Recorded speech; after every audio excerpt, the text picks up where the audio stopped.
మిత్రులారా, మా ప్రభుత్వం ఏర్పడిన తర్వాత రాష్ట్ర వ్యవసాయ చరిత్రను తిరగరాసి అన్నదాతల సంక్షేమానికి 1,13,000 కోట్ల రూపాయలను ఈ 20 నెలల పరిపాలనలో రైతులకు అందించడం జరిగింది.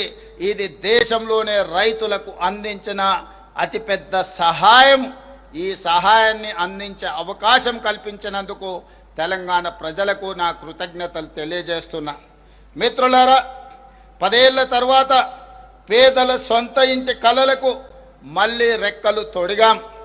ఆనాడు తెలంగాణ ప్రాంతంలో లక్షలాది మంది గ్రామాలకు, లక్షలాది మంది పేదలకు గ్రామాలలో, తండాలలో, గూడాలలో, మారుమూల పల్లెల్లో ఇందిరమ్మ ఇళ్లను అందించి 2004 నుంచి 2014 వరకు లక్షలాది పేదల సొంత ఇంటి కలను నెరవేర్చాం. కానీ దురదృష్టవశాత్తు 2014 నుంచి 2024 వరకు ఈ తండాలలో, గూడాలలో, మారుమూల పల్లెల్లో పేదల సొంత ఇంటి కళ మసక బారి పొయ్యింది. 10 సంవత్సరాలు ఎదురు చూసిన పేదలకు ఈనాడు సొంత ఇంటి కలను నెరవేర్చడానికి ఇందిరమ్మ ఇండ్ల పథకాన్ని తిరిగి ప్రారంభించి ప్రతి నియోజకవర్గానికి 3,500 ఇండ్లు, ఆ విధంగా దాదాపుగా 4,50,000 ఇండ్లను ఈనాడు పేదలకు అందుబాటులోకి తీసుకొచ్చి 22,500 కోట్ల రూపాయలతోని ఈనాడు ఇందిరమ్మ ఇళ్ల పనులను ప్రారంభించాం. ఈరోజు ఈ ఇంటికి పార్టీ అర్హత కాదు, పేదరికమే అర్హతగా పేదరికాన్ని రూపుమాపి ఆత్మగౌరవంతో ప్రజల సొంత ఇంటి కలను నెరవేర్చడానికి ఈరోజు నిలవైన లబ్ధిదారులను ఎంపిక చేసి పేదల సొంత ఇంటి కలను తీర్చే ప్రయత్నం మా ప్రభుత్వం చేస్తుంది. అందుకే ఇళ్ల కేటాయింపులో కోటాలు వాటాలు లేవు.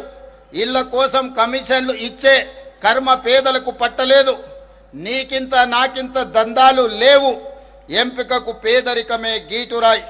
అడవులను నమ్ముకొని జీవించే చెంచులకు, ఆదివాసీలకు, మా లంబాడి సోదరులకు చరిత్రలో తొలిసారి ఇందిరమ్మ ఇల్లు ప్రత్యేకంగా కేటాయించాం.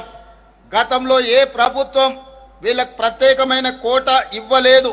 కానీ ఈనాడు నల్లమల అటవీ ప్రాంతం నుంచి వచ్చిన ఈ బిడ్డ ఆదివాసీలు, గిరిజనులు, చెంచుల కష్టాలు తెలిసిన వాడిగా ఈరోజు తెలంగాణలో ఐటీడీఏ ప్రాంతాలలో 22,016 ప్రత్యేకంగా ఇండ్లను, ఇందిరమ్మ ఇండ్లను ఈ గిరిజన ఆదివాసీ సోదరుల కేటాయించి ఆత్మగౌరవంతో తెలంగాణ రాష్ట్రంలో చెంచులు, ఆదివాసీలు, గిరిజనులు బ్రతకాలి అని ప్రత్యేకమైన కోటా ఇచ్చి ఈరోజు ఇందిరమ్మ రాజ్యంలో వాళ్ళని ఆదుకోవడం జరిగింది. ఇది జరుగుతున్నందుకు, ఇది చేపట్టే అవకాశం నాకు అందించినందుకు తెలంగాణ ప్రజలకు నా కృతజ్ఞత తెలియజేస్తున్నా.